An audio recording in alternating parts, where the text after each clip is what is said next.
నువ్వు చదువుకున్నావు కదా, నువ్వు ఉద్యోగం చేసుకోవచ్చు కదా, అలా తింటూ అలాగే ఉండాలా అంటే ఏదో లేదు పోన్లే పాపం, ఏదో మంచివాళ్లే కదా, ఇన్నాళ్ళు బాగానే చూశారు కదా, ఏదో మరి అన్ని కష్టాలు ఏం కాదు కదా, ఎంతకన్నా కష్టాలు పడేవాళ్ళు చాలామందే ఉన్నారు కదా అనేటువంటి లాంగ్వేజ్ మాట్లాడుతాను. నువ్వు ఎంత రివల్యూషనరీ అయినా, ఎందుకంటే అక్కడ నీకు కర్మబంధం ఉంది. నీకు తెలియకపోయినా నీ ఆత్మకు తెలుసు. అది ఇండైరెక్ట్గా నిన్ను ఆపుతూ ఉంటుందన్నమాట. అక్కడ అవి కామ్య జన్మలు, కొన్ని కారణ జన్మలు అయిపోయాయి, కర్మ జన్మలు. ఇదేంటి అంటే ఇవి ఎలా ఉంటాయి అంటే ఇవి మనకి తప్పదు. మనం ఎంత ఎంత కష్టపడినా మనం తప్పించుకోలేము. ఎందుకంటే ఇప్పుడు ఆటిజం ఉన్న పిల్లలు ఉంటారు, మాటలు రాని పిల్లలు ఉంటారు, కాళ్ళు చేతులు లేని వాళ్ళు, కళ్ళు లేని పిల్లలు, ఇలాంటి పిల్లలు పుడతారు. వాళ్ళని వదిలేస్తారండి? వదలరుగా.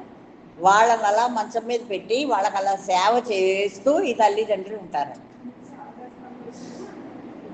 అదే చెప్తారు కూడా, వాళ్ళు మీతో సేవ చేయించుకోవడానికి వచ్చారు, ఏదో జన్మలో మీరు స్కిప్ చేశారు, వదిలేసి వెళ్ళిపోయారు, ఈ జన్మలో ఇది తప్పట్లేదు, సో డూ ఇట్ అని చెప్తారండి. ఇప్పుడు వదిలేసామనుకో మళ్ళీ నెక్స్ట్ జన్మకు మళ్ళీ తయారవుతారు వీళ్ళు అంటారు. ఇలాంటి జన్మ పరంపరలో మనం కొట్టుకుని తిరుగుతున్నాం. అలాంటప్పుడు ఈ యోగులు కూడా ఏంటంటే ఆయన అంత పెద్ద యోగీశ్వరుడు కదండి, ఆయనకు అంత జబ్బు వచ్చింది కదా, అంత పెద్ద కురిపేసింది కదా, అదే తగ్గించేసుకోవచ్చు కదా, సెల్ఫ్ హీలింగ్ చేసేసుకోవచ్చు కదా అంటారు. అంటే ప్రారంధం అనుభవించడానికే ఆ జీవి ఆ శరీరాన్ని ధరించింది. నీకు ఎంత తత్వజ్ఞానమైనా ఉండొచ్చుగాక, పూర్వజన్మలో నువ్వేం చేసావో, ఏం తప్పు చేసావో నాకేం తెలుసు, అనుభవించాల్సిందే అనుకున్నారు. పెద్ద పెద్ద వాళ్ళందరూ కూడా అలాంటి కర్మలను అనుభవించారు. అలాంటి వాళ్ళ చరిత్రలు కూడా మనకు తెలుసు. తను పోస్ట్పోన్ చేసుకోలేడా అండి తన డెత్ని? ఆయన అందరికీ అన్నీ చేస్తున్నాడు కదా, ధ్యానం చేస్తే అన్నీ తగ్గిపోతాయని చెప్తున్నాడు కదా, మరి ఆయన ఎందుకు ఊరుకున్నాడు అంటే ఆయనకు తెలియదు పాపం. మరి ఈ తత్వం మరి ఆయనకు అర్థం కాక అలా ప్రాణాలు వదిలేశాడు ఆయన, అంతేనా? ప్రారంభం నేను అనుభవించాలి అనుకున్నాడు, ఆయన అనుభవించాడు. నా టైం అయిపోయింది, నా లైఫ్ ప్రోగ్రామ్ అయిపోయింది, నేను నెక్స్ట్ అసైన్మెంట్ చేయాలి అనుకున్నారు, హాయిగా హ్యాపీగా వెళ్ళిపోయాడు. సో ప్రారంభం అనుభవించిన ప్రసిద్ధము అలాగే విష్ణువు ఇప్పుడు చూడండి, అనేక రూపాల్లో అనేకమైనటువంటి అనుభవాలని వాళ్ళు ఎలా పొందుతున్నారు. ఒకే జీవుడు, మీరు ఇక్కడే కూర్చున్నారు కానీ మీ మనస్సు ఎక్కడికో వెళ్ళింది, ఎంత దూరమో ప్రయాణం చేసింది. అక్కడ వాళ్ళు ఎవరో పార్టీ చేసుకుంటున్నారు, అక్కడ ఏదో బిర్యానీ, గులాబ్ జామున్ ఇవన్నీ చేశారు, మీరు ఆ పార్టీలో పార్టిసిపేట్ చేస్తున్నారు. ఇప్పుడు నేను మీతో మాట్లాడుతున్నాను, నాకేమో బ్రెడ్ హల్వా తినాలని ఉంది. బ్రెడ్ హల్వా ముక్కలుగా హాఫ్గా కట్ చేసి నెయ్యిలో వేయించి పాలల్లో ముంచి అందులోంచి తీసి పాకంలో వేసి వేరేగా పీస్లా పెడతారు. మన వాళ్ళ ముద్దలా చేసేస్తారు. ఇక్కడ నార్త్లో అలా చేస్తారండి.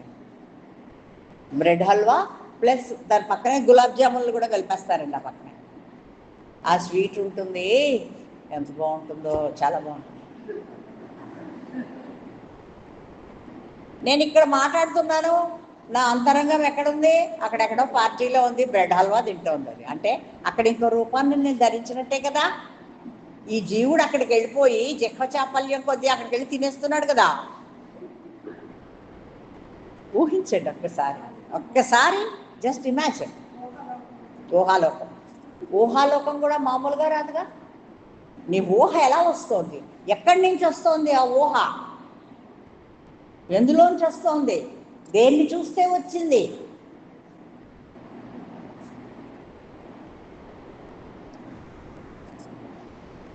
విష్ణువు, అలాగే విష్ణుమూర్తి. ఈ పాయింట్ జాగ్రత్తగా వినండి. అందుకే చెప్పాను ఈ ఎగ్జాంపుల్ మీకు, బ్రెడ్ హల్వా ఎగ్జాంపుల్ ఎందుకు చెప్పానంటే ఇందుకే చెప్పాను. మీకు పులిహార తినాలని ఉంది, నీకు కోకోనట్ రైస్ తినాలని ఉంది, మీకు టమాటో రైస్ తినాలని ఉంది, మీకు పొంగల్ తినాలని ఉంది, మీకు జీరా రైస్ తినాలని ఉంది, నీకేం తినాలని ఉంది? సేమియా తినాలనుంది, సేమియా తినాలనుంది. ఒక్కొక్కళ్ళకి ఒక్కొక్క ఐటము తినాలని ఉంది. ఇప్పుడు తిందామా? తిందామా? ఇక్కడ ఎవరు చేసి పెట్టలేదు ఇప్పటి వరకు మనకి. బట్ అది సాధ్యము. ఎలా సాధ్యము? ఇది ఎలా జరుగుతుంది అంటే, ఎగ్జాంపుల్, విష్ణుమూర్తి విష్ణుం క్షీరో దదౌ తిష్ట జ్ఞాయతే పురుషో భువి పశ్యర్థం యాంతి తిష్టంత్యో యోగిన్యో యోగినీగణే. విష్ణువు క్షీర సముద్రం నుండి ఏ పృథ్వీపై జన్మించుచున్నాడు. యోగినులు స్వర్గలోకమున యోగిని గణ మధ్యముల నుండి ఏ భూలోకమున తమ కర్పింపబడిన బలులు గ్రహించుచున్నారు. అంటే విష్ణుమూర్తి క్షీర సముద్రంలో పడుకునుండి భూమి మీద ఎలా జన్మించాడు? అక్కడెక్కడో క్షీర సముద్రంలో పడుకునున్నాడు, ఇక్కడేమో భూమి మీద కృష్ణుల్లా తిరుగుతున్నాడు, రాముల్లా తిరుగుతున్నాడు. How is it possible? Okay, చూసారా? ఊహించుకున్నాడు, అలా ఉండాలి, ఇలా ఉండాలి, ఇలా చేయాలి, అలా చేయాలి, అలా ప్లాన్ చేయాలి, ఆ రాక్షసుడిని అలా చంపాలి, రాముల వారి అవతారంలో రావాలి. 14,000 మంది రాక్షసుల్ని దండకారణ్యంలో చంపేశాడు రాముడు. సరే, రావణాసురుడిని వధించడం అనేది చాలా పెద్ద కథ. అక్కడ ఇంకా బోల్డ్ కొన్ని లక్షల మంది రాక్షసులను అక్కడ చంపేశారు ఆ లంకలో, ఆ దైత్యులందరినీ కూడా. ఇక్కడ దండకారణ్యంలోనే, అక్కడ ఆ లంకకి వెళ్లకుండానే 14,000 మంది రాక్షసుల్ని సంహారం చేశాడు. ఆయన కొట్టిన దెబ్బకి మారీచుడు అక్కడి నుంచి వెళ్ళిపోయి ఆ మూల ఎక్కడికో వెళ్ళిపోయి ఆ రాముల వారి రూపాన్ని మర్చిపోలేక ఆ రూపాన్నే స్మరించుకుంటూ ఆయన తపస్సు చేసుకున్నాడు. అంటే రాముడి రూపం అంత ముగ్ధమోహనమైనటువంటి రూపం, అది అసామాన్యమైనటువంటి రూపం. ఎన్ని పాటలు, ఎన్ని కీర్తనలు రాముల వారి మీద.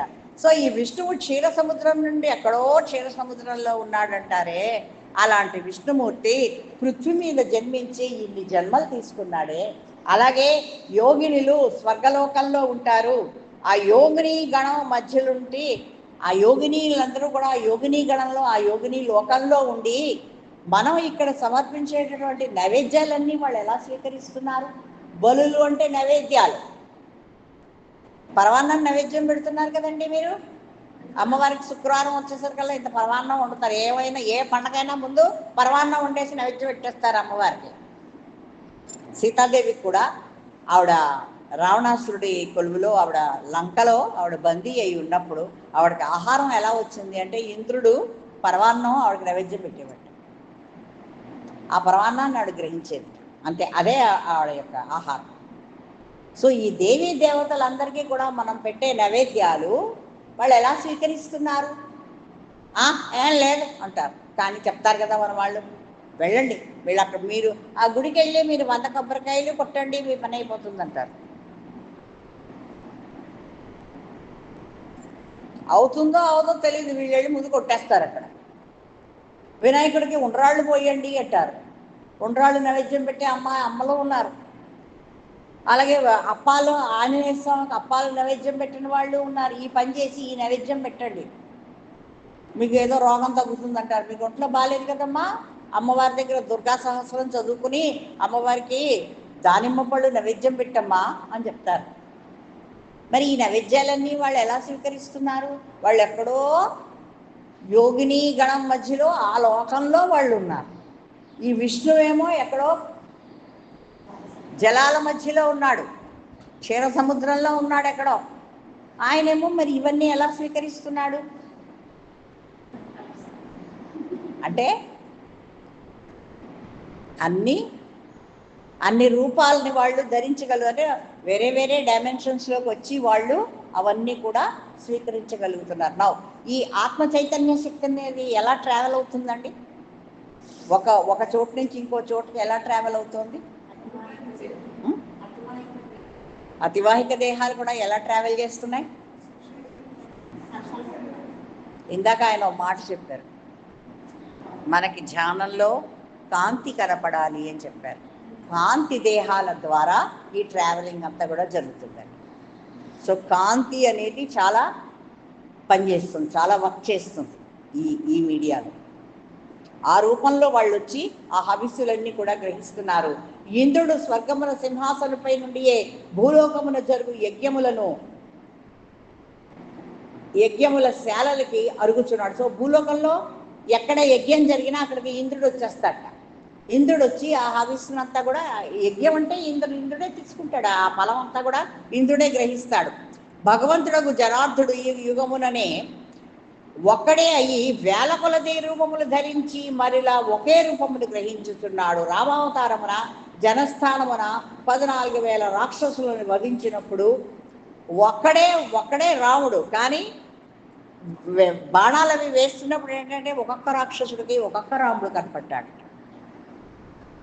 ఎక్కడ చూసినా రాముడే కనపడ్డాడట వాళ్ళకి. ఆ యుద్ధం జరుగుతున్నప్పుడు జనస్థానం అనే ప్లేస్లో ఉంటారు వాళ్ళు. ఫస్ట్ రాముడు, సీతా, లక్ష్మణుడు వీళ్ళందరూ ఉంటే అక్కడికి రాక్షసుల అటాక్ జరుగుతూ ఉంటుంది. మునులను ఎవరిని కూడా తపస్సులు చేసుకొనివ్వరు. అప్పుడు రాములు వారు అనేక వేల రూపాల్లో అనేక వేల బాణాలు వేసి ఈ రాక్షసులందరినీ కూడా సంహారం చేసినట్టే. అన్ని రూపాలు ఎలా ధరించగలిగాడు? అవన్నీ కూడా మనోమయ రూపాలే కదా, అంతే కదా, నీ మనసు చేసే మాయే కదా కదా. ఎస్, అంటే అదేంటంటే అదొక కన్స్ట్రక్టివ్ పర్పస్ కోసం వాడాడు అక్కడ. చాలా చాలా గొప్ప మాట అండి ఇది. భగవంతుడకు జనార్దుడు ఈ యుగముననే ఒక్కడే అయ్యి వేల కొలది రూపములు ధరించి మరలా ఒకే రూపముని గ్రహించుచున్నాడు. అనేక వేల రూపాలు ధరిస్తున్నాడు, మళ్ళీ అందరూ మళ్ళీ ఒకే రూపంలాగా అయిపోతున్నారు. సేమ్ నీళ్ళన్నింటినీ మనం బ్లాక్ చేసేయండి, వీటిని ఐస్ చేసేయండి, ఇది ఒక ముక్క అయిందా లేదా? దీన్ని మళ్ళీ చితక కొడితే ఇది ఎన్ని ముక్కలు అవుతోంది? ఇక్కడ కూడా మరలా అతడు వందల కొలది భక్తులు అర్పించు ప్రణతులు గ్రహించి అనుగ్రహింప మనుష్య రూపమును ధరింపగలడు. సో మీరు ఇప్పుడు నమస్కారాలు చేస్తారా? నమస్కారాలు అందుకోవడానికి నేను మళ్ళీ ఒక మానవ రూపంలో వస్తాను. భగవంతుడే మళ్ళీ మానవ రూపంలో వచ్చి ఇవన్నీ కూడా గ్రహిస్తాడు. మరియు ఇదే భగవంతుడు కురు సభయందు దుర్యోధనాదులను విమోహితులు చేయు సహస్ర రూపధారి యగును. దుర్యోధనుణ్ణి వీళ్ళందరినీ కూడా కన్ఫ్యూజ్ చేసేస్తూ సహస్ర రూపాన్ని అక్కడ ధరిస్తాడు, చూపిస్తాడు కదా. తన నిజ రూపాన్ని భీష్ముడికి వీళ్ళందరికీ చూపిస్తాడు కదా, ధృతరాష్ట్రుడికి చూపిస్తాడు కదా, తన యొక్క అసలు రూపాన్ని చూపిస్తాడు. ఇదిగో చూసావా, సహస్ర బాహువే నేను. అంటే ఏంటంటే ఈ ప్రపంచమంతా నేనే నిండి ఉన్నాను. ఈ కళ్ళు, ఈ చెవులు, ఈ చేతులు, ఈ శరీరం, ఈ మొహాలు, ఈ పాదాలు, మొత్తం అంతా ఇదంతా కూడా ఆత్మ చైతన్య శక్తే. ఇప్పుడు మీరందరూ ఉన్నారు, మీ